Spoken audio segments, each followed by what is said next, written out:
Hello, hello, hello, and what is going on, everybody? It is Master of the TDS, and I'm joined by my lovely wife, WritingRaven. and we're back for another episode of Psycho-Synopsis. Yes, we are. The segment where we summarize all the Psycho for you. 3 main topics from the last week, all summarized into one video for you to enjoy and consume at your leisure. You're welcome. So let's get into it.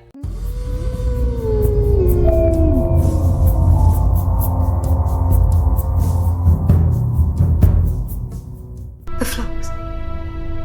It destroyed half the universe because of me. We stand here now on the edge of creation, a creation which I devastated. So yes, I keep running, of course I do. How am I supposed to look back on that? It wasn't your fault. I know!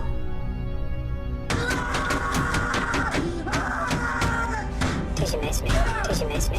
Did you miss me? Did you miss me? According to people on Twitter, I'm apparently gay now. Are we sure that we aren't in some weird fan fiction?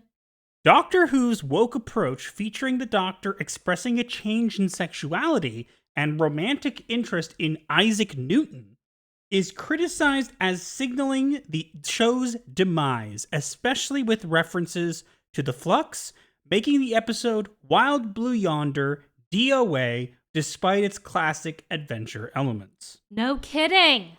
Now, let's cover the most important things to say first. This episode was not bad. No, not by any means.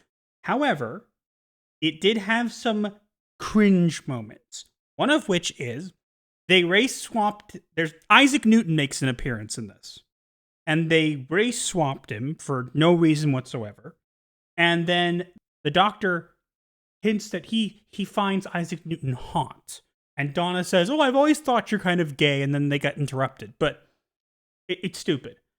The thing that cements the show's failure for me is the line where they address the Flux. Yeah, there was really no need to do that. So, RTD has mentioned that he's not going to retcon the Timeless Children because he is friends with Chris Chibnall. Okay, I suppose that makes sense then why the line was in there.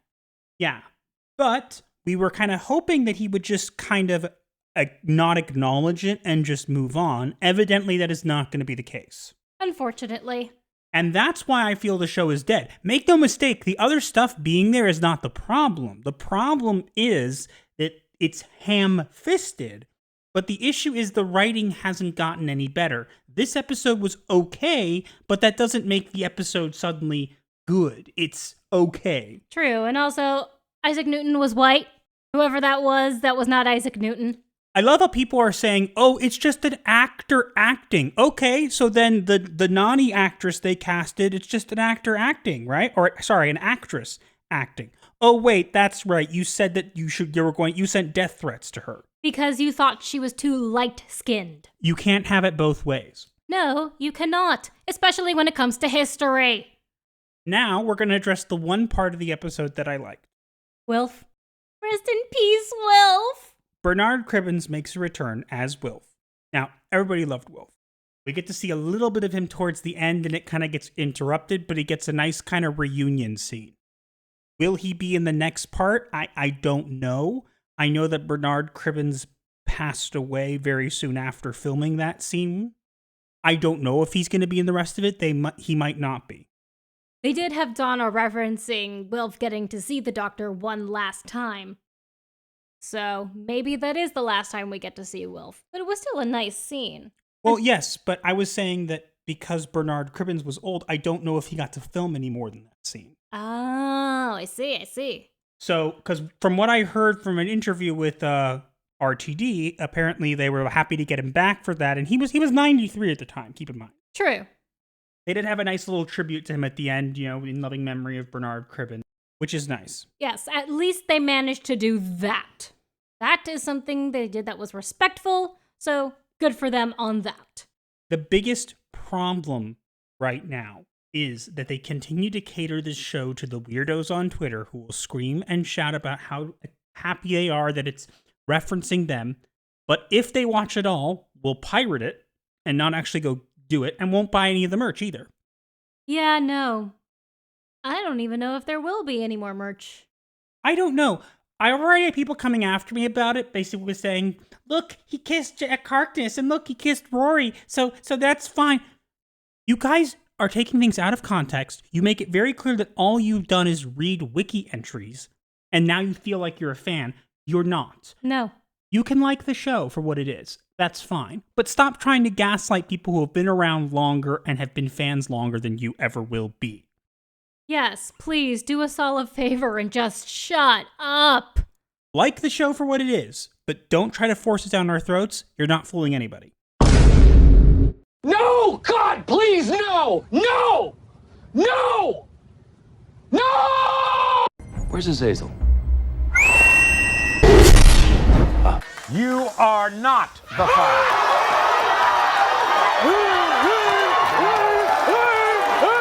Fans are displeased with Marvel's recent retcon of Nightcrawler's origin, urging the company to reconsider changes driven by activists in the company, as the latest revelation establishes Mystique as the biological father of Nightcrawler rather than Azazel.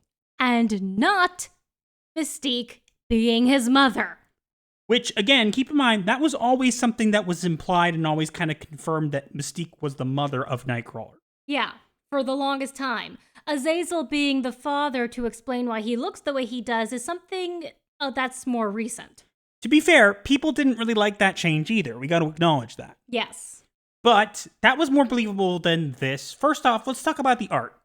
What the heck is she doing? Giving birth out of her butt. And also, if you notice, Mystique is also pregnant. How? When she's not the one who's pregnant in this scene. It's so weird. That's not how childbirth works. Obviously, people at Marvel don't know what they're doing. Clearly. But this whole thing with Nightcrawler is just weird, especially since now they have him running around as Spider-Man. Spider-Devil, apparently. But calling himself Spider-Man, yeah, I don't understand why, but some people are saying that that series is good. It might be good. Who knows? They probably did a good job. The issue is they didn't have to do this. Now, they're claiming that they always intended to do this, and it was just they weren't allowed to at the time. So they're now fixing it. First off, you gotta fix how you draw things, because she ain't pooping them out. Yeah, that's not how childbirth works, as I said. I mean, it is possible to give birth from that position, but not out of your butt.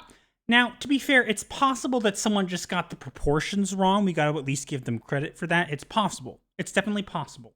You're giving them too much credit, darling. I'm trying to give them credit because I can't think that someone would purposely do something this stupid. It's Marvel Comics. Are you really that surprised? Not the topic matter. I meant purposely draw something that looks this stupid. I'm hoping that it's just either it was stretched out, funny, or whatever. Who knows? You can't see, but I'm raising my eyebrow at him. I'm trying to be nice at least a little bit. But the point being is that they didn't need to do this retcon. And they keep trying to make these changes to comics to make them like, well, we've always had representation. And it's like, or you could just make new comics that have representation the way that you want them to and stop trying to force the change onto everybody else. Indeed. Especially with Nightcrawler being a devout Catholic who's supposed to live in a monastery with full-on monks and robes. It's really not a good look. They're literally making the Catholic guy the son of two moms. That, and also apparently he's no longer a devout Catholic from what I've heard. I don't know. I can't confirm that. I haven't looked into it, but apparently they've made it very clear that he's not that way anymore. Well, that's surely a deconstruction of a really good character. They don't care. You see, all they want is to push this stuff because they believe pushing it on people that are very young and impressionable will make them more accepting, and that's not how it's done. If you want to normalize something, all you need to do is put it in a way that works with the story and that isn't putting up a blaring billboard that says, we're gay. When you do that, not only do you not normalize it, but you then make it the whole product is being marketed off that fact, which does not normalize anything at all. Also, there is no need or reason for children to be exposed to this stuff. I'm just going to say that there. Look, you want to do it in passing, in the background, whatever. That's how you do it. That's how you want to normalize. But pointing it out does not normalize anything. And just because kids are young, I'm taking your point, honey. Just because kids are young and impressionable doesn't mean that you should force your way of thinking on them. What you should do is teach them how to be themselves and allow them to come to grips with things on their own. If they decide to accept the ideology that you have or whatever because they're exposed to it naturally and they want it, that's their choice. And we can respect that. There was advertisers leaving. We talked to Bob Iger today. I hope they stop. You hope? Don't advertise. You don't want them to advertise? No. What do you mean? If somebody's going to try to blackmail me with advertising, blackmail me with money, go yourself. But go yourself. Is that clear? I hope it is. Hey, Bob, if you're in the audience. I'm not happy, Bob. Not happy. Elon Musk expresses disdain for Disney CEO Bob Iger and other advertisers leaving X, telling them to go F yourself, and expressing a desire for them to permanently stop advertising, citing concerns about potential blackmail. It was quite funny to hear. Yes, to be clear, it was funny to hear. I think it's cool. I think more people should be not afraid to call out these companies and big heads of people just because they're in charge of and or have power. Agreed. But we have to acknowledge the fact that Elon Musk has not made some great decisions. True. Some of the things he's done to Twitter, now X, sorry, it's always going to be Twitter, are not exactly great. That, and also he recently spoke on a topic that he probably shouldn't have, and so he actually acknowledged that he was wrong to do that, which I'll give him credit for. Mm-hmm. But the reason people are pulling advertisement is because of a Media Matters article where they facilitated data and made it look like a bunch of these ads from like Disney and whatever were showing up at these like really terrible posts, which I can understand. However, I will give Elon some credit in a sense where he's right. He shouldn't be able to be blackmailed by like, well, we're going to pull our advertising and watch you fail until you do what we say. That's ridiculous. Yeah, I completely agree on that. I mean, you want to choose where to do your advertising, that's fine. But just do it. Don't make up excuses. The reason they're making a huge claim and doing this is because they want Elon Musk to hear them and they want Elon Musk to like change it. They feel they've lost Twitter. But here's what I want to say. Hey, Bob, so what if your ads are displayed on Instagram, known for spicy images of people and minors? Indeed, what then? I don't see you pulling ads for that. Why are you only doing it here? Oh, it's because you agree with the person who's running Instagram and you don't like Elon. So you're going to get mad at Elon versus Instagram, even though Instagram's potentially done things that are worse, if not the same. More or less, yeah. Exactly. That's what I'm saying. Plus, Zuckerberg is a robot, so... Well, yeah, but besides the point, I'm not a huge fan of Elon. Yeah, I can say that too. I think that he thinks way too highly of himself, and it rubs me the wrong way. Some of the things that Elon has done I've found very cool, and some of the things that he's done I've found have been very helpful. However, there are some times where he just comments on things that he probably shouldn't, and it gets him into trouble. He recognized that he handed a loaded gun to people who hate him. True. He does occasionally do something stupid. But, you know, we're humans. We all do something stupid eventually. I will say the thing I found the most redeeming about Musk is that he is entertaining to watch. It's in some ways entertaining just because it's entertaining, and in some ways it's entertaining because it's like a train wreck. You can't look away, but at the same time you kind of want to. You're not wrong. He's a smart guy. Yeah, some people will say, oh, he took over companies, never really did anything smart. Regardless, he's got a lot of money, and someone trying to blackmail him over money is laughable. Yes, because he didn't become the richest man in the world by accident. He knew what he was doing when he made all that money. The man's a genius. You have to acknowledge that. Yeah. And I want to say something. I want to touch on one thing Elon said in his topic when he was going off against Bob Iger, which I think is very important. Mm-hmm. He mentioned how he doesn't like these companies pretending that they're good while doing evil.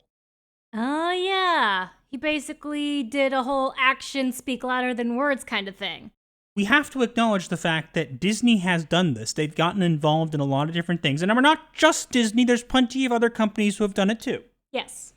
But a lot of companies will say they're good and they're the moral arbiters and they do all these things, and yet in reality they're the same people who have the sweatshops with the kids working or whatever, and they do all these terrible things, but then we're supposed to listen to them and they're supposed to be the highest authority. Indeed, it is quite hypocritical. Yeah, and so the fact that they're trying to manipulate him with advertisements is stupid. I'm a little concerned about the fact that he mentioned that Twitter will fail then and we'll just document it. I really hope that doesn't happen. It would also, if Twitter did go bankrupt, would not be a good thing. Yeah, it would be detrimental to our reach, and I think that's the most important thing to take away from that. Yes. What do you mean it didn't talk? You were in there for an hour. I just sat there counting the seconds until the session was over. Pretty impressive, actually. And now it is time for the diagnosis of the week. Where we diagnose the week with a mental illness. Because someone has to.